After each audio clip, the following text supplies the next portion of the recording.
உறவுகளுக்கு வணக்கம். இன்றைய தலைப்பு பாட்டி சொல்லும் பண்பு கதைகளின் தொகுப்பு.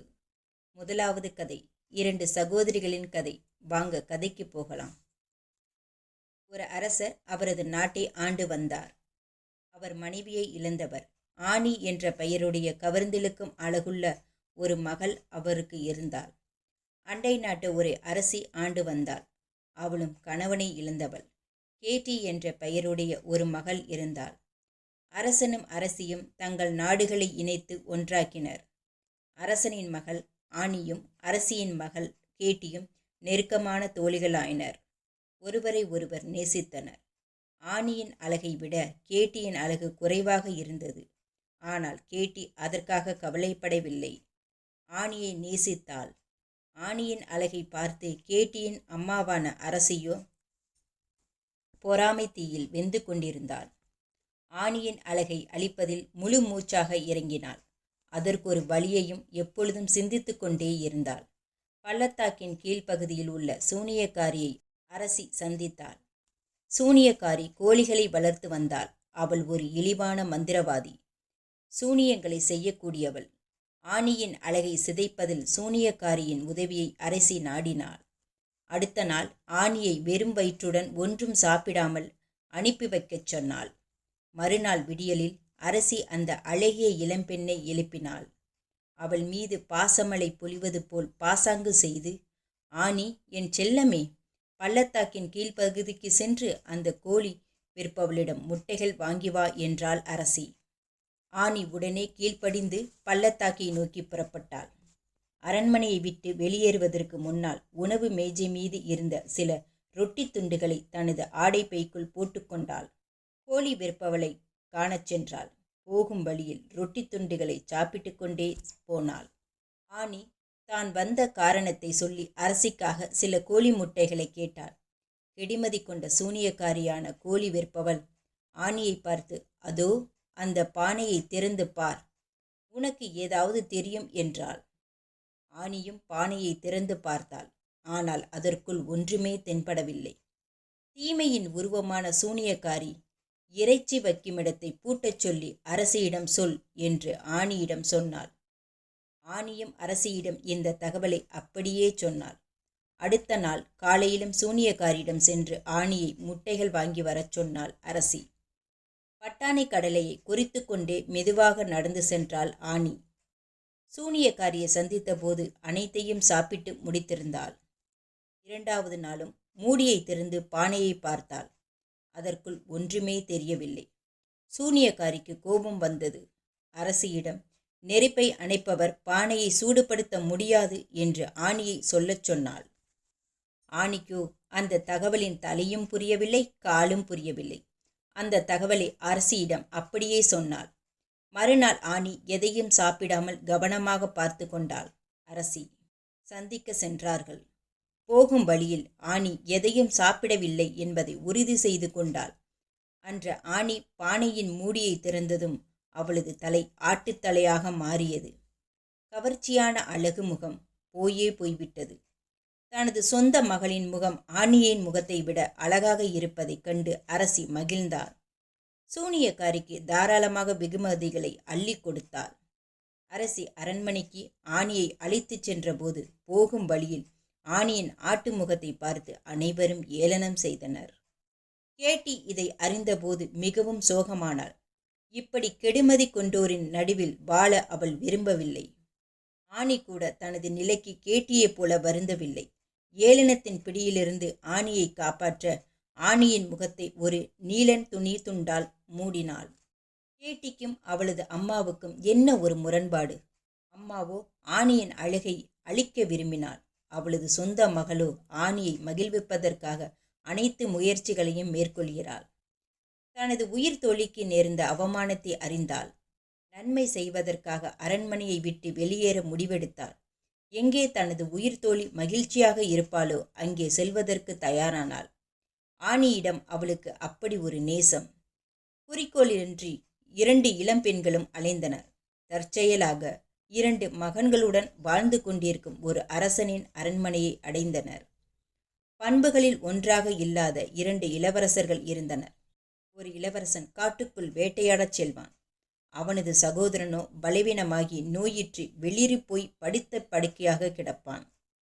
இரவில் யார் அவனது படுக்கைக்கு அருகில் இருந்து பார்த்து கொள்கிறார்களோ அவர்கள் திரும்புவதே இல்லை என்று கேட்டியை பார்த்து அரசன் கூறினான். அவர்களுக்கு என்ன நடந்தது என்பது அந்த அரண்மனையில் உள்ள ஒவ்வொருவருக்கும் புரியாத புதிராக இருந்தது. இளவரசனுக்கு பாதுகாப்பாக இரவில் நான் இருப்பேன் என்று கேட்டி பிடிவாதமாக கூறினாள். அரசன் என்னதான் சொல்லி அவளது முடிவை மாற்ற முயன்றாலும் முடியவில்லை. இளவரசனின் படுக்கைக்கு அருகில் அவள் இருந்தாள். நடு இரவு வரை இளவரசனும் அங்கேதான் இருந்தான். நடு இரவு அறிவிப்பு கேட்டது. இளவரசன் எழுந்தான். குதிரை லாயத்திற்கு சென்றான். அவனுடைய ஆண் குதிரை மீது ஏறினான். வெளியே சென்று விட்டான். இளவரசனுடன் கேட்டியும் எழுந்தாள். அவனை பின்தொடர்ந்து சென்றாள். இளவரசன் குதிரை மீது ஏறியதும் அவன் அறியாமல் கேட்டியும் பின்னால் ஏறி அமர்ந்து கொண்டாள்.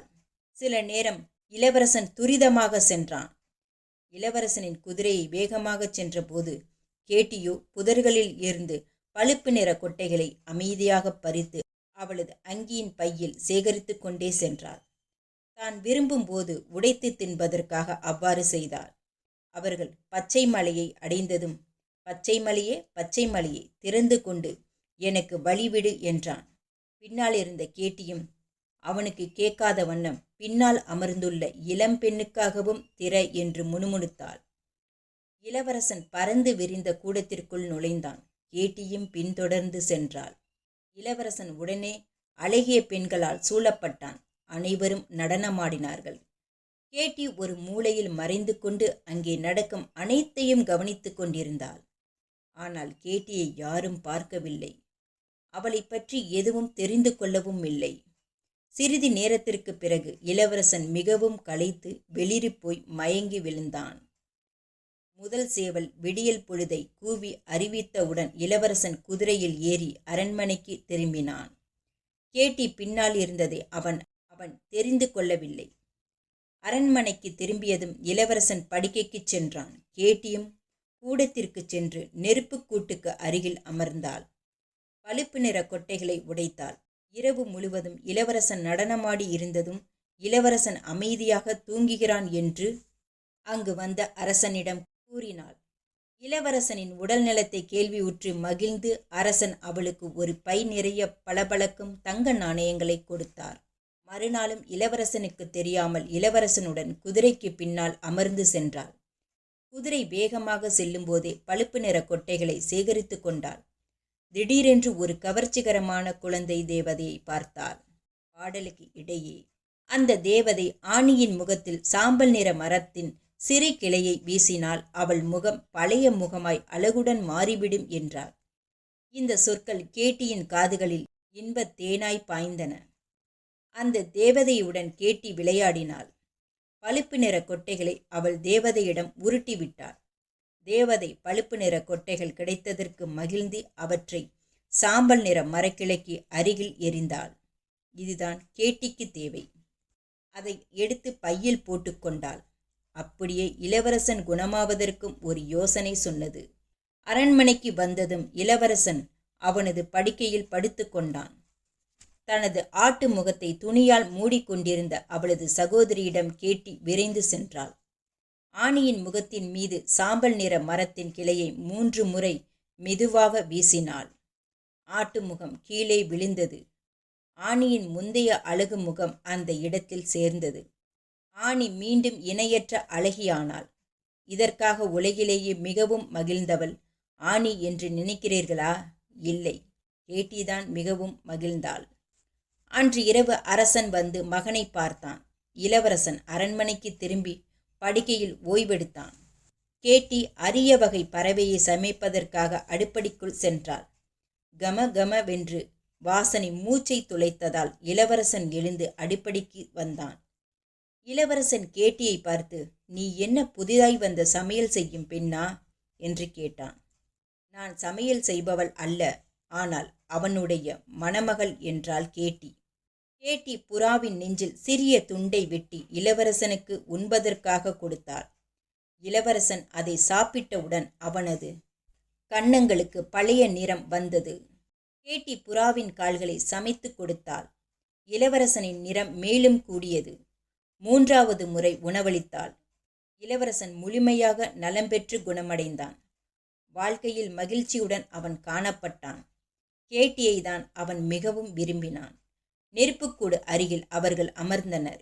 கேட்டியின் அங்கிப்பையிலிருந்து பழுப்பு நிற கொட்டைகளை எடுத்து கொறித்தனர். தற்செயலாக அந்த கூடத்திற்குள் இருவர் வந்தனர். ஒரு வாசல் வழியாக ஆணியும் மற்றொரு வாசல் வழியாக இன்னொரு இளவரசனும் வந்தனர். ஆணியை பார்த்ததும் வேட்டையாடும் இளவரசன் மானையும் நரிகளையும் மறந்தான். ஆனால் அந்த பார்வையில் கவர்ந்தெழுக்கும் ஆணியிடம் தன்னை இழந்தான். ஆணியும் வேட்டைக்கார இளவரசனிடம் மையல் கொண்டாள். நெருப்புக்கூட அருகில் அமர்ந்து கொண்டு 2 இளவரசர்களும் அவர்களது மணமகள்களும் அரட்டையெடுத்து கொண்டு பொழுது போக்கினர். பழுப்பு நிற கொட்டைகளை உடைத்து தங்களுக்குள்ளாக சாப்பிட்டனர்.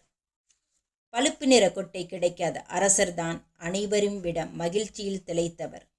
ஆமாம், அதற்கு காரணம் இருந்தது. நோயாளி இளவரசன் முழுமையாக குணமடைந்தான். மேலும் அரசர் 2 மகன்களுக்கும் மருமகள்களை பெற்றார்கள். ராஜ கம்பீரத்துடன் 2 திருமணங்களும் விழாக்காலம் பூண்டு கொண்டாடப்பட்டன. இணையர்கள் நிரந்தரமான மகிழ்ச்சியுடன் இல்லறத்தை தொடங்கினர். நன்றி. வாங்க இன்னொரு சுவாரஸ்யமான கதைக்கு போகலாம். கொள்ளையர்களை வென்ற இராணுவ வீரன். புகழ் மகுடம் தரிக்காமலும் தனித்தன்மை காட்டாமலும் பணியாற்றிய இராணுவ வீரன் ஒருவன் இராணுவ பணியிலிருந்து விடுவிக்கப்பட்டான். குறிக்கோளின்றி அலைந்து கொண்டிருந்தான். மாற்றுப் பணிக்கு தன்னை தயார்படுத்திக் கொள்ளாத மனிதனாக இருந்தான். எந்த தொழிலையும் கற்றுக்கொள்ளவில்லை. எதற்காகவும் முயற்சியை தொடரவில்லை. பெருந்தன்மை படைத்தோர் வழங்கிய கருணை தொகையில் வாழ்வை நகர்த்தி கொண்டிருந்தான். நகர்ப்புறங்களில் அலைந்து கொண்டிருந்தவன் வழி தவறி காட்டுக்குள் சென்று விட்டான். அங்கே ஒரு மரக்கிளையில் வேட்டைக்கார உடையணிந்த ஒருவர் இருந்ததைக் கண்டான். அவர் அதிகம் பேசாதவராக இருந்தார். மெருகு போடப்பட்ட பளபளப்பாக அவர் அணிந்திருந்த காலணிகள் மட்டுமே அவரிடம் அந்த வீரன் கண்ட நல்ல பொருளாகும். இருவரும் புல்தரையில் மீது அமர்ந்து சிறிது தூரம் பேசிக்கொண்டிருந்தனர். முன்னாள் இராணுவ வீரன் தன்னுடன் இருந்த தோழரிடம் நகருக்கு போக வழி காட்ட முடியுமா என்று கேட்டான். வேடவரைப் போல இருந்த அவர் தனக்கு வழி தெரியாது என்றும் தானும் காட்டுக்குள் வழி தவறி இருப்பவன் தான் என்றும் கூறினார். நகரத்திற்கு செல்லும் வழியை தேடி இருவரும் புறப்பட்டனர். இராணுவ வீரன் அவரை திருவாளர் பளபளக்கும் காலணிகள் என்றே அழைத்தான். எந்த திசை என்று தெரியாமலேயே மெதுவாக அன்னநடை போட்டு அவர்கள் சென்று கொண்டிருந்த போது மினுக் மினுக் என்ற ஒளியை கண்டனர். அந்த வீட்டில் இருப்பவரிடமிருந்து உணவு கிடைக்கும் என்று இராணுவ வீரன் நம்பினான்.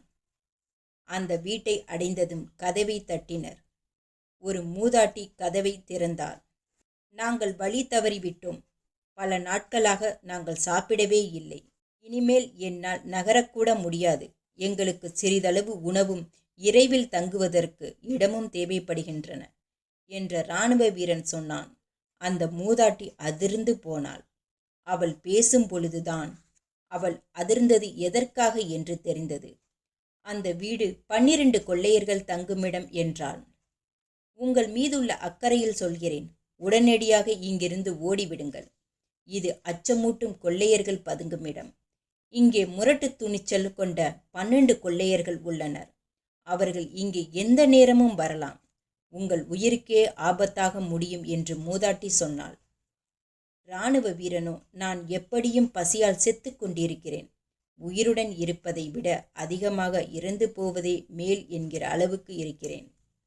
இதை விட கொள்ளையர்கள் கையில் சாவது கொடியதா? எனவே என்ன ஆபத்து வந்தாலும் பரவாயில்லை. நான் உள்ளே செல்கிறேன். உணவும் தங்குமிடமும் இல்லாமல் என்னால் ஒரு நொடி கூட இருக்க முடியாது என்றான். அலையா விருந்தாளியாக போவதற்கு அவனுடைய தோழருக்கு விருப்பமில்லை. தோழரின் கையை பிடித்து இழுத்து கொண்டு இராணுவ வீரன் சென்றான். முன்னாள் இராணுவ வீரனின் நம்பிக்கையற்ற மனநிலையை அந்த மூதாட்டி பார்த்தபோது அவனது உணர்ச்சிக்கு பரிதாபப்பட்டு ஆதரித்தாள். இருவரும் உள்ளே சென்றனர். ஆனால் ஒருவரோ விருப்பமின்றி சென்றார். மூதாட்டி அவர்களை மறைந்து கொள்ளச் சொன்னாள். கொள்ளையர்கள் வந்து உணவருந்துவார்கள். அவர்கள் சாப்பிட்டது போக மீதம் ஏதாவது இருந்தால் உங்களுக்கு தருகிறேன் என்று உறுதி கூறினாள். மகிழ்ச்சியான மனநிலையுடன் 12 கொள்ளையர்களும் புயல் வேகத்தில் உள்ளே வந்தனர். மூதாட்டியிடம் உணவை எடுத்து வருமாறு ஆணையிட்டனர். ஒரு பெரிய வறுத்த இறைச்சி துண்டு இருந்தது. கொள்ளையர்கள் மிகவும் சுவைத்து சாப்பிட்டனர். முன்னாள் இராணுவ வீரனால் தன்னை கட்டுப்படுத்த முடியவில்லை. பசியை தூண்டும் இறைச்சியின் இனிய நறுமணம் இராணுவ வீரனின் நாக்கில் எச்சில் ஊறச் செய்தது. வெக்கத்தை விட்டு இருமலுடன் வெளியே வந்தான். கொள்ளையர்களை வணங்கினான். அவர்கள் அதிர்ச்சியுற்றனர், கோபமடைந்தனர். யார் நீ? இங்கே எதற்காக வந்தாய்? நீங்கள் உளவாளிகளா என்று கேட்டு உங்களை நன்றாக உதைக்கப் போகிறோம். இதோ சாப்பிட்டுவிட்டு வருகிறோம் என்று கொள்ளையர்கள் கூறினார்கள். இராணுவ வீரன் அவர்களிடம், நாங்கள் உளவாளிகள் இல்லை. எங்களது எண்ணங்கள் நல்லவைதான். சில நாட்களாக நாங்கள் சாப்பிடவில்லை. நாங்கள் காட்டில் வழி தவறிவிட்டோம். வீட்டுக்கு போக வழி தெரியவில்லை. உணவை பெறுவதற்கு ஓரிடமும் இந்த காட்டில் இல்லை. இவரையும் காட்டில்தான் நான் சந்தித்தேன். அவரும் வழி தவறிவிட்டார். நீங்கள் தவறாக நினைக்கவில்லை என்றால் உங்களுடன் சேர்ந்து நானும் சாப்பிடுகிறேன் என்று கூறினான். இதை பார்த்து கொள்ளையர்கள் அதிர்ந்தனர். முரட்டுத்தனமான அந்த இராணுவ வீரனின் போக்கை பார்த்தனர். அவர்களது அழைப்புக்கு கூட காத்திருக்கவில்லை. மேஜை மீது உட்கார்ந்தது மட்டுமின்றி வறுத்து வைக்கப்பட்டிருந்த இறைச்சியிலிருந்து ஒரு துண்டை எடுத்து உண்ணத் தொடங்கினான். அவனது நடத்தைகளைக் கண்டு கொள்ளையர்கள் வியந்து நின்றனர். கொள்ளையர்களின் தலைவன் அவனது முரட்டு துணிச்சலையும் அஞ்சாமையும் விரும்பினான். உணவில் சில துண்டுகளை எடுத்து சாப்பிட அனுமதித்தான். வியப்புக்கும் எரிச்சலுக்கும் மகத்தான காரணங்கள் இருந்தனவோ. அந்த முன்னாள் இராணுவ வீரன் குடிப்பதற்கு என்ன பானம் உள்ளது என்று கேட்டபொழுது அவனது அஞ்சாமையை கொள்ளையர் தலைவன் ரசித்தான். மேலும் சிறந்த பானத்தை கொண்டு வருமாறு மூதாட்டியிடம் சொன்னான். புட்டியில் பானம் வந்தது. மூடியை திறந்தான். புட்டியை கொள்ளையர்களின் தலைகளுக்கு மேல் தூக்கினான். கொள்ளையர்களை கைகளை தூக்கி கொண்டு வாயை திறந்து கொண்டு கவனியுங்கள் என்று சொல்லி அவனது வாய்க்குள் பானத்தை ஊற்றி குடித்து காலியாக்கினான். அந்த 12 கொள்ளையர்களும் அவன் சொன்னதை செய்தனர். கைகளை தூக்கி வாய்ப்பிழந்து பார்த்தனர். இராணுவ வீரன் தனது தோழரை சேர்த்து கொள்ளச் சொன்னான். ஆனால் அவர் சேரவில்லை. அந்த வீட்டுக்குள் வருவதற்கே அவர் முதலில் விரும்பவில்லை. அவர்கள் இருவரையும் கவனித்தால் இருவரின் நடவடிக்கைகளும் முரண்பாடு அதிகமாக இருந்ததை உணரலாம். கொள்ளையர்கள் இன்னும் வாயை திறந்து கொண்டு கைகளை தூக்கி கொண்டும் இருந்தனர். இராணுவ வீரன் அவர்களுக்கு நன்றி சொல்லிவிட்டு தோழருடன் வெளியேறினான். வீட்டை விட்டு வெளியே வந்ததும், தோழர், உன்னை பார்த்தால் மந்திரவாதி போல தெரியவில்லை. ஆனால் கொள்ளையர்களுக்கு ஆணையிட்டு வாயை திறந்து கொண்டும் கைகளை தூக்கி கொண்டும் இருக்கச் செய்துவிட்டாயே என்றார். சிறிது நேரத்தில் அவர்கள் நகரை அடைந்தனர். முன்னாள் இராணுவ வீரன் அவனது நண்பர்களை சந்தித்தான். நண்பர்களே, காட்டிற்குள் ஒரு வீட்டில் கொள்ளையர்கள் பதுங்கி உள்ளனர். நான் உங்களை அழைத்துச் செல்கிறேன். அந்த வீட்டை காலி செய்ய வேண்டும் என்றான் இராணுவ வீரன். அவர்கள் அவனுடன் சேர்ந்து கொண்டனர். இராணுவ வீரன் தோழரை பார்த்து, நீங்களும் என்னுடன் வாருங்கள். நான் கொள்ளையர்களை எப்படி சமாளிக்கிறேன் என்று பாருங்கள். அவர்கள் தொடைநடுங்கி நிற்பார்கள் என்றான். இராணுவ வீரனும் அவனது நண்பர்களும் கொள்ளையர்கள் இருந்த வீட்டிற்குள் புயல் போல நுழைந்தனர். கொள்ளையர்கள் அதிர்ந்தனர். எண்ணிக்கை கண்டு நடுங்கினர். வியூகத்தில் தோற்று நின்றனர். வீரர்கள் கொள்ளையர்களை உருட்டிவிட்டு கைகளையும் கால்களையும் கட்டினார்கள். முன்னாள் இராணுவ வீரன் வண்டியில் அவர்களை அடைத்து சிறைக்கு நேராக கொண்டு போங்கள் என்றான். கொள்ளையர்களை கட்டுக்கொண்டிருந்த போது முன்னாள் இராணுவ வீரன் புட்டிகளை குடித்து காலி செய்து கொண்டிருந்தான். கொள்ளையர்கள் செய்வது அறியாமல் பார்த்து கொண்டிருந்தனர். முன்னாள் இராணுவ வீரனின் நண்பர்கள் கொள்ளையர்களை வண்டியில் ஏற்றினர். முன்னாள் இராணுவ வீரன், அவனது தோழர் மற்றும் கொள்ளையர்களை கைது செய்த படை வீரர்கள் பின்தொடர்ந்து சென்றனர். இவர்களை தொடர்ந்து வந்தவன் அரசனுடைய மெய்க்காப்பாளன்.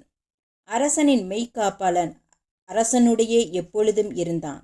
அரசனின் மெய்க்காப்பாளன் தொடர்ந்து வந்ததைக் கண்ட முன்னாள் இராணுவ வீரன், அரசன் எங்கோ வருகிறார் என்று வியந்து பார்த்தான். முன்னாள் இராணுவ வீரனின் தோழர் அப்பொழுதுதான், நான் தான் அரசன் என்றும் மெய்க்காப்பாளன் தன்னை தான் பாதுகாத்து வருவதாகவும் சொன்னார். அவர் அணிந்திருந்த வேட்டைக்காரர் உடையை கழற்றினார். உள்ளே ராஜகம்பீர உடை அணிந்திருந்தார். அரசருடன் நெருங்கி பழகியதற்காகவும் தோழமை உணர்வுடன் சமமாக நடத்தியமைக்காகவும் முன்னாள் இராணுவ வீரன் மண்டியிட்டு அரசரிடம் மன்னிப்பு கேட்டான். அரசர் அவனது கைகளை பற்றி கொண்டு, நீ என்னை காப்பாற்றினாய். இன்றிலிருந்து உனக்கு தேவையான அனைத்தும் கிடைக்கும். பட்டினியோ அல்லது தேவைக்கு அல்லாடும் வாழ்வோ உனக்கு இருக்காது. அரண்மனை அடுக்கடையில் உள்ள சுவையான உணவு வகைகளும் பானங்களும் நீ திருப்தியடையும் வரை கிடைக்கும். ஆனால் என்னை சந்தித்து அனுமதி பெறாமல் நீ புட்டியை திறக்கக்கூடாது என்றார் அரசர். முன்னாள் இராணுவ வீரன் அரசருக்கு பணிந்து மரியாதை செய்தான். அரசருக்கு இராணுவ வீரனுக்கும் இருந்த முரண்பாடுதான் என்ன? அரசர் பசியுடன் வாடினார். தேவைக்கு அல்லாடுவது என்றால் என்னவென்றே தெரியாதவர், ஆடம்பரமான வசதியான வாழ்க்கை உடையவர். பசியின் கொடுமையான வேதனை என்னவென்று இராணுவ வீரனை விட நன்றாக உணர்ந்திருந்தார் அரசர். ஆனால் கண்ணியமாகவும் மரியாதையாகவும் நடந்து கொண்டார். அலையா விருந்தாளியாக வீட்டுக்குள் நுழையக்கூடாது என்றிருந்தவரை இழுத்துச் செல்ல வேண்டியதாயிற்று. கொள்ளையர்களுடைய உணவை தொடவே இல்லை, பானத்தை குடிக்கவே இல்லை. அவரது அரச வாழ்க்கையில் வளர்ப்பு முறை அந்த அளவுக்கு அவரை தாழ்ந்து போக தூண்டவில்லை. தனது தோழர் வேட்டைக்காரர் வேடத்திலும் அப்படி நடந்து கொண்டார் என்பது இராணுவ வீரனுக்கு இப்பொழுது புரிந்தது. அவரது அரச வளர்ப்பு முறை, வேட்டைக்கார வேடத்திலிருந்தபோது ஈடுபட்ட நடவடிக்கைகள் ஒவ்வொன்றிலும் மிளிர்ந்தது. மேலும் அவர் நடந்து கொண்ட முறையில் புரிந்தது, எந்த சூழ்நிலையும் தன்னிலையை மறந்து இருக்கக்கூடாது. நன்றி. வாங்க இன்னொரு சுவாரஸ்யமான கதைக்கு போகலாம். தங்க கொண்டை கொண்ட கோழி ஒன்று இருந்தது. அந்த கொண்டை சூரிய ஒளியில் மின்னியது. அதை விரும்புவோரும் இருந்தனர், வெறுப்போரும் இருந்தனர். முக்கியமாக ஒரு ஓநாய் அச்சேவலை மிகவும் வெறுத்தது. ஒரு நாள் உணவை கொத்தி கொண்டிருந்த போது சூரியனை விட 1000 மடங்கு ஒளி வீசும் ஒரு பொருளை கொத்தியது. அது விலை மதிக்க முடியாத வைரம். அரசரிடம்தான் அத்தகைய வைரம் இருப்பது சரியாகும். சாதாரண மனிதர்களுக்கு உகந்ததல்ல என நினைத்தது கோழி. இதனால் தானே ஒரு சாதாரண பறவை இல்லை என நம்பியது. அதற்கிருக்கும் தங்க கொண்டையினால் அது தன்னை அரச பரம்பரை என்று கருதி கொண்டது. அதற்கு கர்வம் இருந்தது என்றால் அதற்கு சில காரணங்கள் இருந்தன. வேறு எந்த கோழிக்காவது இத்தகைய தங்க கொண்டை ஜொலிப்பதை பார்த்ததுண்டா? கேள்விப்பட்டதுண்டா? கர்வத்திற்கு இப்பொழுது இன்னொரு காரணமும் இருக்கிறது. ஆம், அதனிடம் வைரக்கல் இருக்கிறது. எத்தனை பறவைகள் விலை மதிப்பற்ற வைரத்தை வைத்துள்ளன? நமக்கு தெரிந்த வரையில் எதனிடமும் இல்லை. கோழி புல்லால் ஒரு சிறிய கூடை செய்தது. விலை மதிப்பெற்ற வைரத்தை அதனுள் வைத்தது. கூடையை கழுத்தில் தொங்கவிட்டு கொண்டு அரசனை சந்திக்க அரண்மனைக்கு கம்பீரமாக நடந்து சென்றது. ஜொலிக்கும் வைரத்தை அரசருக்கு பரிசாக அளித்தால் அதன் நிகரற்ற ஒளி அரசரின் மனதை கவரும். மேலும் அரசர் தன்னை அரசியாக ஏற்றுக்கொள்வார் என்று உறுதியாக நம்பியது கோழி. ஆமாம், துணிச்சலான சிந்தனைதான். கழுத்தில் ஆடிக்கொண்டே தொங்கிக் கொண்டிருக்கும் கூடையுடன் அரண்மனையை நோக்கி சென்று கொண்டிருந்தது. அதை பார்த்த ஒவ்வொருவரும் அது எங்கே போகிறது, எதற்காக போகிறது என்று தெரிந்து கொள்ள ஆர்வம் காட்டினர். என்னத்தான் நற்பண்புகள் இருந்தாலும் அதற்கு அடக்கம் என்பது இல்லவே இல்லை. ஒவ்வொருவரிடமும் தான் விலைமதிப்பற்ற வைரத்தை அரசனுக்கு பரிசாக எடுத்துச் செல்கிறேன் என்றும் தனக்குள்ள அழகுக்கு தன்னை அரசியாக ஏற்றுக்கொள்வார் என்றும் சத்தம் போட்டுக்கொண்டே சென்றது. கெடிமது கொண்ட ஓநாய் அதன் அருகில் நின்று கொண்டிருந்தது. அது, அடே மோசமான கோழியே, எங்கே செல்கிறாய் என்று கேட்டது. கோழி கர்வமாக, நான் அரசரை சந்திக்க செல்கிறேன். அவருக்கு விலை மதிப்பற்ற பரிசு ஒன்றை வைத்திருக்கிறேன். என்னை அவர் அரசியாக்கி கொள்வார், சந்தேகமே இல்லை என்றது. ஓநாய் இடைமறித்து, நீ அரசரை மணந்து கொள்ளவே முடியாது. இந்த இடத்தை விட்டு செல்வதற்கு முன்னால் நான் உன்னை விழுங்கி விடுவேன் என்றது. கோழி உடனே வைரத்தை எடுத்து ஓநாயிடம் காட்டியது. ஓநாய் அதை பார்த்ததும் சிறியதாக சுருங்கி சாதாரண ஒரு உண்ணியாக மாறிவிட்டது. உண்ணி உருவத்தில் மாறியதும் கோழி தனது அழகால் ஓநாயை கவ்வி கூடையில் வைத்துக்கொண்டு அரண்மனையை நோக்கி நடந்தது. அடுத்ததாக பிரம்மாண்டமான ஓக் மரத்தை சந்தித்தது. அதுவும் மிகவும் உயரமாக இருந்ததால் அதனுடைய கிளைகள் வானத்தை தொட்டு கொண்டிருந்தன. அதனுடைய அடிமரத்தை 100 பேர்கள் சுற்றி வளைத்தாலும் அதை கட்டிப்பிடிக்க முடியாது. மரங்களிலேயே ஓக் மரம் ராஜாவாக திகழ்ந்ததால் அதற்கு அகம்பாவமும் கர்வமும் இருந்தன.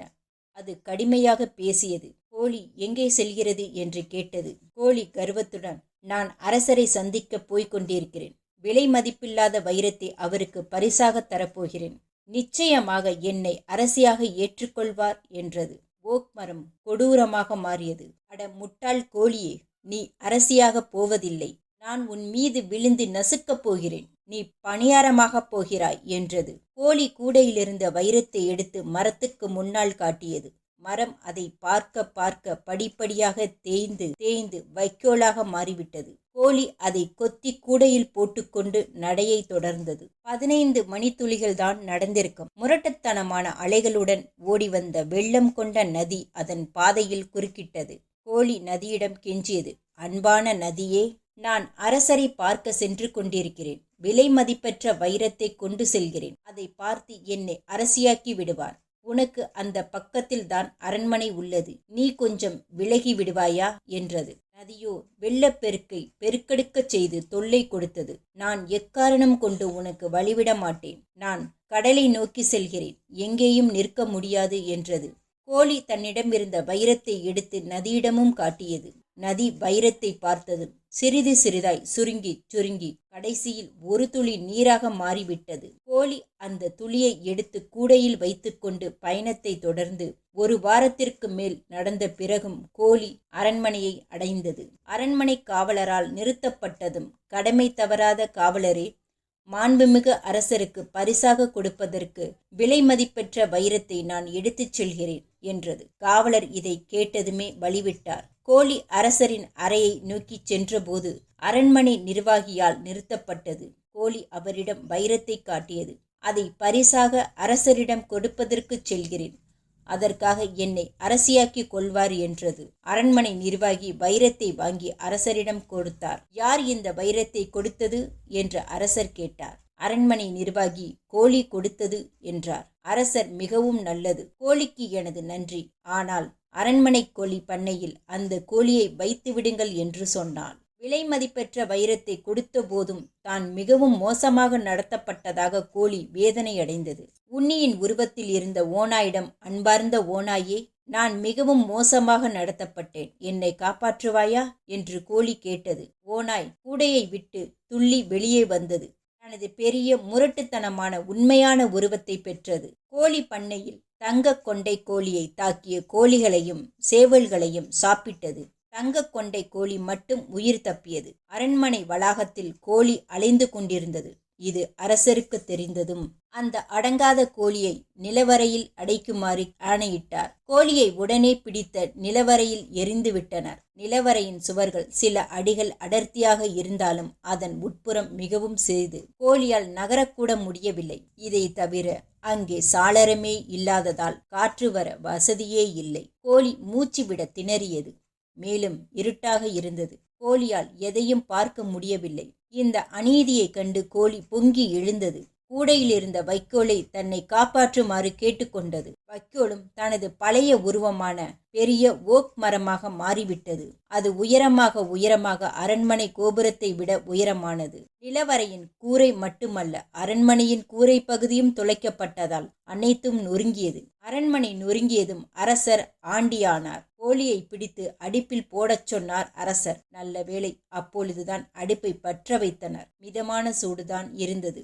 தனக்கு இழைக்கப்பட்ட அநீதியால் சினத்தின் சிகரத்தில் இருந்த கோழி ஒரு துளி நீரை கூடையிலிருந்து எடுத்தது.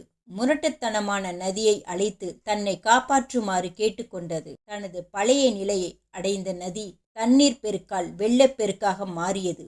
அரண்மனை வெள்ளக்காடானது. ஒரு சாதாரண மரத்துண்டை போல அரண்மனை அடித்துச் செல்லப்பட்டது. கோழி எவ்வளவு வலிமையானது என்பதை இப்பொழுது அரசர் புரிந்து கொண்டார். கோழியை மனமுடித்து திருப்திப்படுத்தி தனது பேரழிவை தடுக்க முடிவெடுத்தார். அடுப்பை பொறுத்த வரையில் நெருப்பு அணைந்தது மட்டுமின்றி அந்த அடுப்பே இருந்த சுவடு கூட தெரியாமல் அடித்துச் செல்லப்பட்டது. அந்த பெரிய அரண்மனையை வெள்ளத்தில் மிதந்து கொண்டிருந்தது. அதிர்ந்து போன அரசர் மோசமான விளைவுகளுக்கு அஞ்சி கோழியை அரசியாக்கி கொண்டார்.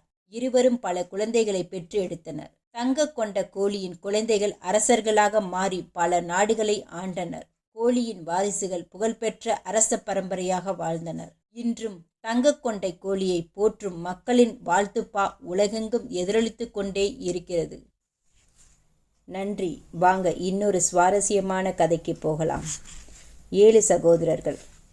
ஒரு ஏழை தந்தைக்கு 7 மகன்கள் இருந்தனர். அவர்கள் அழகாகவும் வலிமை படைத்தவர்களாகவும் வளர்ந்திருந்தனர். அவர்களை முறையாக வளர்க்க முடியாமல் அனைவரையும் அந்த ஏழை தந்தை அரசனிடம் பணிக்கு அனுப்பி வைத்தார். நேர்மையான அந்த இளைஞர்களை அரசனும் விரும்பினான். அவர்களை தனக்கே மெய்காப்பாளர்களாக நியமனம் செய்து கொண்டான் அரசன். அரசன் எங்கு சென்றாலும் 7 சகோதரர்களும் கூடவே சென்றனர். அரசனுக்கு அபூர்வ அழகு கொண்ட ஒரு மகள் இருந்தாள். இளவரசியை யார் பார்த்தாலும் இதயத்தை பறிகொடுத்து விடுவார்கள். அவளை மணப்பதற்கு நீங்கள் உயிரையே பணைய வைக்க தயாராக இருந்தனர். அவளுடைய கவர்ச்சி அந்த அளவுக்கு மேலோகி இருந்தது. ஒரு நாள் இளவரசி தனது அறையில் மகிழ்ச்சியான மனநிலையில் இருந்தாள். சுகமான தென்றல் வீசியது. தேடி வரும் தென்றலை அனுபவிக்க சாளரங்களை திறந்து விட்டாள். தென்றல் மட்டுமா வந்தது? ஒரு மேகம் வானத்திலிருந்து இறங்கி சாளரத்திற்குள் புயலாக வந்து இளவரசியை தூக்கிச் சென்று விட்டது. இளவரசியை கடத்தி சென்ற அந்த அயோக்கிய மேகம் வெறுக்கத்தக்க மந்திரவாதியாகும். மோசமான மந்திரவாதி இளவரசியின் நிகரற்ற அழகுக்காக மனம் புரிய வேண்டும் என்ற வெறியுடன் இருப்பவன் அவன். அவளை தனது மந்திர கோட்டைக்கு எடுத்துச் சென்றார். தன்னை மணந்து கொள்ளுமாறு மன்றாடினான். இளவரசி பிடிவாதமாக மறுத்ததுடன் சீறிச் சினந்த அந்த மந்திரவாதி தீய சக்தியால் இளவரசியை கற்சிலையாக மாற்றிவிட்டான். அரண்மனையில் சொற்களால் விவரிக்க முடியாத அளவுக்கு அரசன் குழப்பத்தில் இருந்தான். இளவரசியை தன் கண்மணி போல் காத்து வந்தான் அரசன். 7 சகோதரர்களை அரசன் வரவழைத்தான். அரண்மனைக்கு இளவரசியை மீண்டும் கொண்டு வருவதற்கு உங்களைத்தான் நான் நம்பிக்கொண்டு இருக்கிறேன் என்றார். உடனே சென்று அவளை கொண்டு வாருங்கள்.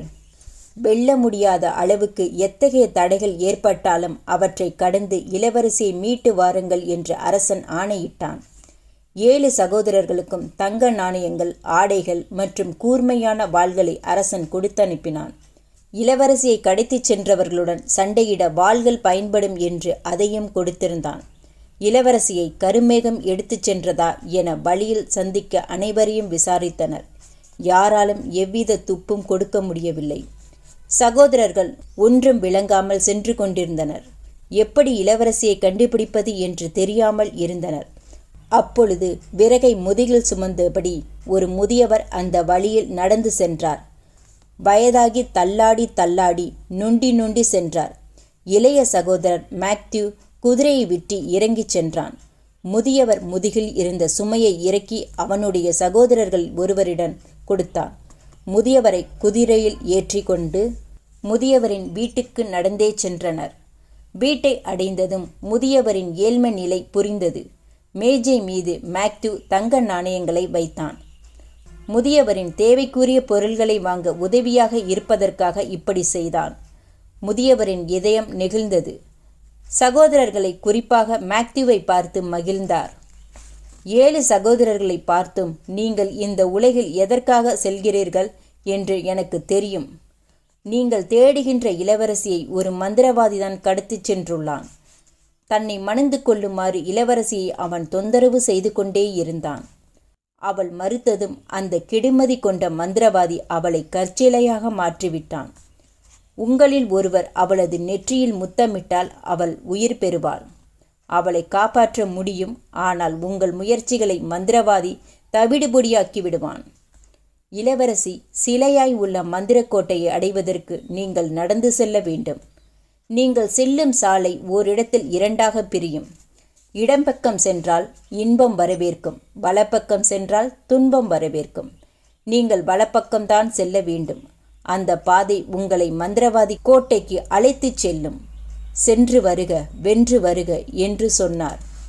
முதியவருக்கு நன்றி சொல்லிவிட்டு சகோதரர்கள் நடக்கத் தொடங்கினர். சாலை பிரிந்து செல்லும் இடத்திற்கு வந்தனர். சிறிது நேரம் சிந்தித்தனர். எந்த வழியில் செல்ல வேண்டும் என்று முதியவர் சொல்லியிருந்த போதும் மேத்யூவை தவிர மற்ற 6 சகோதரர்களும் இடப்பக்கத்தையே தேர்ந்தெடுத்தனர். கொடூரமான மந்திரவாதியை சந்திப்பதற்கு முன் இன்பங்களை ரசிக்க விரும்பினர். இன்பம் வரவேற்கும் வழியில் 6 பேரும் சென்றனர். அந்த சாலையில் எந்தவித இடையூறும் இல்லை. இளவரசி துன்பத்தின் பிடியில் சிக்கித் தவித்துக் கொண்டிருக்கும் நிலையை எண்ணி வருந்தினாலும் மேக்தி அவனுடைய சகோதரர்களுடனே சென்றான். இளவரசி இருக்கும் இடம் தெரிந்தாலும் அவளை தேடி அலைய வேண்டிய அவசியம் இல்லாததாலும் மேக்திவ் மகிழ்ச்சியுடன் இருந்தான். முதியவர் மற்றும் இளவரசியின் இடத்தை சொல்லாமல் இருந்திருந்தால் இளவரசியை தேடுவதில் பெரிய சிக்கல் ஏற்பட்டிருக்கும். அது ஒரு இமாலய சோதனையாக இருந்திருக்கும். இன்பம் வரவேற்கும் பாதையில் சகோதரர்கள் ஒரு விடுதிக்கு சென்றனர். அங்கே அவர்களை தனிமையில் வாழும் இளம் பெண்கள் வரவேற்றனர். அருமையான சுவையுள்ள மதுபானத்தால் விருந்து வைத்தனர். குடிப்பதும் இன்பத்தை அனுபவிப்பதும் தான் அவர்களது குறிக்கோளா அல்லது அதற்காக அவர்கள் புறப்பட்டு வந்தனர்? மதுவில் மூழ்கி திளைத்து தனிமை அழுகையிடம் மகிழ்ந்துவிட்டு விடுதியில் சகோதரர்கள் மயங்கி உறங்கினர். ஆனால் மேக்திவால் தூங்க முடியவில்லை. மந்திரவாதி கோட்டையில் அந்த கொடூரமான மந்திரவாதியிடம் சிக்கி தவித்து கொண்டிருக்கும் இளவரசியை நினைத்தே கவலைப்பட்டு கொண்டிருந்தான். அடுத்த நாள் காலையில் மேக்திவ் தன் கண்களை கசக்கிக் கொண்டு பார்த்தபோது சகோதரர்களை காணவில்லை. அவர்களுக்கு பதிலாக அங்கே 6 சிலைகள் இருந்தன. தனிமையில் இருந்த அழகிகள் இடத்தில் 3 சுண்டெலிகள் சுற்றி ஊர்ந்து கொண்டிருந்தன. இதை பார்த்தவுடன் மந்திரவாதியின் சதி என்பதை புரிந்து கொள்ள மேக்திவுக்கு வெகு நேரம் பிடிக்கவில்லை. மந்திரவாதிதான் தனது சகோதரர்களை திசை மாற்றி பயணத்திலிருந்து விலக வைத்தான் என்பதையும் புரிந்து கொண்டான். அவன்தான் 6 சகோதரர்களையும் 6 கற்சிலையாக மாற்றியிருக்கிறான் என்று தெரிந்து கொண்டான். இதற்கெல்லாம் வருந்தினாலும் முதல் வேளையாக இளவரசியை காப்பாற்ற தேடிச் சென்றான். அதற்கு பிறகு சகோதரர்களை காப்பாற்றலாம் என்று முடிவெடுத்தான். அவனால் இளவரசியை மீட்க முடியாவிட்டால் அவனும் மந்திரவாதியால் கற்சிலையாக மாற்றப்படுவான் என்பதையும் தெரிந்து வைத்திருந்தான். ஆனால் அந்த ஆபத்துக்கு அவன் தயாராக இருந்தான். இளவரசியை மேக்திவ் மிகவும் நேசித்தான். நேச உணர்ச்சியில் பிடியில் இருந்ததால் ஆபத்தை விட்டு கூசி ஒதுங்குவதை தவிர்த்தான். துன்பம் வரவேற்கும் பாதையில் மேக்திவ் தனியாகச் சென்றான். விரைவிலேயே மந்திரவாதியின் கோட்டைக்கு போய் சேர்ந்தான். மந்திரவாதியை வெல்வது அவ்வளவு எளிதாக தோன்றவில்லை. கொடூரமான மந்திரவாதி மேக்திவை எதிர்பார்த்து வாசலில் காத்திருந்தான். எனவே மேக்திவை பார்த்து மந்திரவாதி அதிர்ச்சி அடையவில்லை. மந்திரவாதி மேக்திவுடன், இளைஞனே, உன் உயிரை காத்து கொள்ள ஆசை இல்லையா? இளவரசியை காப்பாற்ற ஆயிரக்கணக்கானவர்கள் தங்கள் உயிரை தியாகம் செய்துள்ளனர். அவர்களில் சிலர் அரசனின் மகளை காப்பாற்ற அவரால் அனுப்பப்பட்டவர்கள். மற்றவர்கள் இளவரசியை காப்பாற்றி மணமுடிக்க ஆசைப்பட்டவர்கள். அவர்களெல்லாம் என்னால் கற்சிலையாக மாற்றப்பட்டார்கள். நெடுஞ்சாலையில் இருந்த பெரும் பாறாங்கற்களை நிச்சயமாக தவிர்த்திருக்க முடியாது. அவர்களெல்லாம் உனது முன்னோர்கள். உனக்கு முன்னால் வந்து முடியாத செயலை முடிக்க முயன்றவர்கள். எனது மந்திர சக்தி அவர்களை பாறைகளாக்கி விட்டது. கற்களாக கிடைக்கும் அவர்கள் மீது பாதசாரிகள் கால்களால் மிதித்து நடக்கின்றன. அத்தகைய விதியை நீயும் பகிர்ந்து கொள்ள விரும்புகிறாயா? உனது முட்டாள்தனமான முயற்சியை தவிர்த்து உன் உயிரை காப்பாற்றிக்கொள் என்றான். மேக்திவ் சத்தம் போட்டு சிரித்தான். மந்திரவாதியை கேலி செய்தான். இளவரசி இல்லாமல் தான் திரும்ப போவதில்லை என்றான். இளவரசியை மீட்பது இருக்கட்டும், உன்னால் திரும்பி போக முடியுமா என்பதை நீ பார் என்று மந்திரவாதி கடுமையாக பதிலளித்தான். வெறுப்பில் இருந்த மந்திரவாதி மேக்திவை உள்ளே அழைத்தான். மேத்யூவுக்கு முன்னால் அங்கே ஒரு திரை இருந்தது. அந்த திரையை கொடூரமான மந்திரவாதி விளக்கினான். இளவரசியைப் போல இணையற்ற அழகுடன் 12ற்கும் மேற்பட்ட சிலைகள் அங்கே இருந்தன. அவனது இதயம் வேகமாக துடித்தது. மந்திரவாதி, இந்த 12 சிலைகளுக்குள் ஒன்றே ஒன்றுதான் இளவரசியின் சிலை. உன்னால் அதை கண்டுபிடிக்க முடிந்தால் நீ இளவரசியை அழைத்து செல்லலாம். மேலும் இளவரசியை காப்பாற்ற வந்த அகம்பாவம் பிடித்த உனது சகோதரர்களும் விடுவிக்கப்படுவார்கள். அதற்கு பதிலாக உண்மையான இளவரசியை நீ கண்டுபிடிக்க முடியவில்லை என்றால் நீயும் கற்சிலையாக மாற்றப்படுவாய். அதுதான் உனது அகம்பாவத்திற்கும் அத்துமீறிய நம்பிக்கைக்கும் சரியான தண்டனையாகும். அது நடந்தால் நீயும் உனது சகோதரர்களும் நிரந்தரமாக சிலைகளாக இருக்க வேண்டியதான். விடுதலை என்ற பேச்சுக்கே இடமிருக்காது என்று சொன்னான். இளைஞன் ஒரு தந்திரத்தை சிந்தித்தான். அவன் திடீரென்று உணர்ச்சி வயப்பட்டவன் போல பாவனை செய்து குமுறி குமுறி அழுவது போல் நடித்து, இளவரசியே, மந்திரவாதியின் சக்தியை வெல்ல முடியவில்லை. உன்னை எப்பொழுதுமே காப்பாற்ற முடியாது. உன்னுடைய தந்தையிடம் நீ திரும்பி செல்லவே முடியாது. உன்னை விடுவிப்பதில் நான் வெற்றியடையப் போவதில்லை என்று கதறினான். இதை கேட்டவுடன் ஒரு சிலை தேம்பி அழத் தொடங்கியது. கண்ணீர் கண்களில் வழிந்தோடியது. உணர்ச்சி வயப்பட்ட அந்த சிலைதான் இளவரசி என்பதை மேத்யூ புரிந்து கொண்டான். அந்த சிலையை நோக்கி பாய்ந்து சென்றான். அதன் நெற்றியில் விரைவாக முத்தமிட்டான். இளவரசி உயிர் பெற்றாள். மந்திரவாதி தான் வாக்களித்தபடி இளவரசியை மேத்யூவுடன் அனுப்ப வேண்டும். இளவரசியை மணம் முடிக்க வந்தவர்கள் சிலைகளும் உயிர் பெற்றனர். நிகரற்ற அழகு கொண்ட இளவரசியுடன் மேத்யூ அரண்மனையை அடைந்தான். மகிழ்ந்து நின்ற அரசன் தனது கண்மணி போன்ற அன்பு மகளை பாசமுடன் தழுவி கொண்டான். ஆனந்த கண்ணீர் சிந்தினான். 7 சகோதரர்களுக்கும் பலமான பரிசுகளை அளித்தான். இளவரசியை விடுவித்த மேத்யூவுக்கு அரசன் தன் மகளை மணமுடித்து கொடுத்தான். இதுவரை அரசகுல திருமணம் இப்படி நடந்ததில்லை என்று சொல்லும் அளவுக்கு ஆடம்பரமான திருமணமாக அமைந்தது. மேத்யூவின் சகோதரர்கள் வீரர்களாக கௌரவிக்கப்பட்டனர். அரண்மனையில் மேத்யூவின் தந்தை வசதிகளுடன் வாழ்ந்தார். 2 ஆண்டுகளுக்கு பிறகு வயதான அந்த அரசருக்கு உடல் தளர்ந்து பலவீனமானது. அவர் மணிமகுடத்தை கைவிட்டார். மேத்யூவுக்கு முடிசூட்டினார். மக்கள் போற்ற மேத்யூவும் இளவரசியும் இன்பமாக வாழ்ந்தனர். நன்றி. வாங்க இன்னொரு சுவாரஸ்யமான கதைக்கு போகலாம். நல்லது செய்தால் நல்லதே நடக்கும். அன்பும் பெருந்தன்மையும் கடின உழைப்பும் களங்கமில்லாத மனமும் கொண்ட ஒரு இளைஞன் இருந்தான். வஞ்சகமான எண்ணங்கள் இல்லாமல் நேர்மையாக உழைத்து வாழ்ந்ததால் அவன் நிம்மதியாக வாழ்ந்தான். குற்றமுள்ள நெஞ்சமின்றி எந்தவித தொந்தரவுமின்றி வாழ்ந்து வந்தான். ஓராண்டு முழுவதும் உழைத்து ஒரு பொன்னை சம்பாதித்தான். ஒரு கிணற்றருகே சென்றான். அதற்குள் நாணயத்தை போட்டான். நான் விவசாயியிடம் நல்லபடியாக உழைத்திருந்தால் அந்த நாணயம் மேலே வந்து மிதக்கட்டும், இல்லையெனில் முழுகட்டும் என்றான். நாணயம் முழுகியது. கிணறு தந்த தீர்ப்பை நினைத்து குழம்பினான். எப்படி ஓராண்டு உழைப்பு நாணயமற்ற உழைப்பாக இருக்க முடியும்? 2வது ஆண்டு அவன் விவசாயியிடம் சளைக்காமல் உழைத்தான். அந்த ஆண்டின் முடிவிலும் அவனுக்கு ஒரு பொன் கிடைத்தது. அவன் கிணற்றுக்குச் சென்றான். அந்த நாணயத்தை கிணற்றுக்குள் எறிந்தான். கிணறே, நான் விவசாயியிடம் நல்லபடியாக உழைத்திருந்தால் நாணயம் மேலே வந்து மிதக்கட்டும், இல்லையெனில் முழுகட்டும் என்றான். நாணயம் முழுகியது. அதை பற்றி என்ன நினைப்பது என்று இளைஞனுக்கு ஒன்றும் விளங்கவில்லை. ஆனாலும் அவன் மனம் தளரவில்லை. ஆனால் அதே வேளையில் விவசாயியிடம் தொடர்ந்து வேலை பார்த்தான். 3வது ஆண்டின் முடிவில் அவன் உழைப்புக்காக ஒரு பொன் நாணயம் கிடைத்தது. அவன் கிணற்றுக்குச் சென்றான். நாணயத்தை கிணற்றுக்குள் போட்டான். அருமை தண்ணீரே, எனது முதலாளிக்கு நான் நல்லபடியாக உழைத்திருந்தால் நாணயம் மேலே வந்து மிதக்கட்டும், இல்லை என்றால் நாணயம் முழுகட்டும் என்றான். இப்பொழுது 3 நாணயங்களும் மிதந்து வந்தன. 3 நாணயங்களையும் எடுத்துக்கொண்டு நடந்து சென்றான். போகும் வழியில் ஒரு சுண்டலியை சந்தித்தான். அந்த சுண்டலி, இளைஞனே, உன்னை பார்த்தால் பெருந்தன்மை உள்ளவனாக தெரிகிறாய். எனது கடனை நான் அடைக்க வேண்டும். ஒரு பொன் நாணயத்தை கடனாக கொடுப்பாயா? சீக்கிரமே திருப்பி தந்து விடுகிறேன். இதை தவிர உனக்கு ஒரு தேவை என்றால் உதவுவேன் என்றது.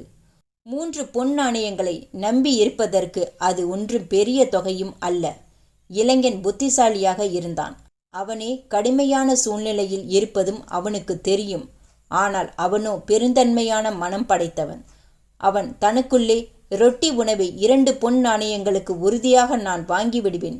மது அருந்தாமல் இருந்தால் 2 பொன் நாணயங்களே எனக்கு போதும். சுண்டலிக்கு நான் உதவுவேன் என்று சொல்லி கொண்டான். சுண்டலிக்கு ஒரு பொன் நாணயத்தை கொடுத்துவிட்டு நடந்தான். அவன் 1 கிலோமீட்டர் தூரம் நடந்திருப்பான். ஒரு நண்டு அவனை இடமறித்து, நண்டு நல்லவரே, தயாள குணம் உள்ளவர் போல் நீங்கள் தோன்றுகிறீர்கள். ஒரு பிராணியிடம் ஒரு பொன் கடன் வாங்கினேன். அதற்காக அது என்னை மிகவும் தொந்தரவு செய்கிறது. நீங்கள் ஒரு பொன் எனக்கு கடன் கொடுத்தால் நன்றியுடன் இருப்பேன். மேலும் 3 மாதங்களுக்குள் திருப்பிக்கு தந்து விடுகிறேன் என்றது. உங்களுக்கு ஒரு தேவை என்றால் உதவுவேன் என்றதும். ரொட்டி வாங்க எனக்கு ஒரு பொன் போதும். என்னிடம் மீதி ஒரு பொன் இருக்கும். நான் நண்டுக்கு ஒரு பொன் கொடுப்பேன் என்று தனக்குள் சொல்லிக் கொண்டான். நண்டுக்கு ஒரு பொன் கொடுத்துவிட்டு நடந்தான். சுண்டெலிக்கும் நண்டுக்கும் ஒவ்வொரு பொன் கொடுத்தது போக மீதம் ஒரு பொன் கைவசம் இருந்தது. அவன் சிறிது தூரம் நடந்திருப்பான். ஒரு வண்டு அவனை நெருங்கி வந்தது. வண்டு அந்த இளைஞனிடம், அருமை தம்பியே, உன்னை ஒரு கடின உழைப்பாளியாகவும் ஒழுக்க நெறி கொண்டவனாகவும் அன்புள்ளம் கொண்டவனாகவும் நான் பார்க்கிறேன். ஒரு பொன் எனக்கு கடன் கொடுத்ததால் என்னை ஒருவன் துன்புறுத்துகிறான். ஒரு பொன்னை நீ எனக்கு கடனாக கொடுத்தால் அதை நான் 2 மாதங்களில் திருப்பி தந்து விடுகிறேன். உனக்கு தேவைப்படும் நேரத்தில் நான் உதவி செய்வேன் என்றது. வண்டு சொன்னது போல இளைஞன் சிறந்தவன்தான். எனது நண்பர்கள் என்னை நேசிக்கின்றனர். அவர்கள் உணவை எனக்கு பகிர்ந்தளிக்க தயங்க மாட்டார்கள். எனவே வெறுங்கையுடன் கூட என்னால் சமாளிக்க முடியும். தேவையை சொல்லி கேட்கும் வண்டுக்கு உதவுவோம் என்று தன்னைத்தானே சமாதானப்படுத்தி கொண்டான். இந்த ஒரு பொன்னையும் வண்டுக்கு கொடுத்து விட்டான். அதுவும் நன்றியுடன் பெற்றுக்கொண்டு சென்று விட்டது. தற்சமயம் தண்டோரா போடுபவன் அரசர் அறிவிப்பு ஒன்றை அறிவித்தான். அந்த அறிவிப்பு, இளவரசி சோகமாக இருக்கிறார், சிரிப்பதே இல்லை. கடந்த 7 ஆண்டுகளில் ஒரு முறை கூட சிரித்ததே இல்லை. யார் இளவரசியை சிரிக்க வைக்கிறாரோ அவருக்கே இளவரசியை அவளது தந்தையான அரசர் மணமுடித்து கொடுப்பார். மேலும் பாதி நாட்டையும் அன்பளிப்பாக அளிப்பார் என்றது. இளைஞனோ, பணமோ நாடோ இல்லாமல் என்னால் சமாளிக்க முடியும்.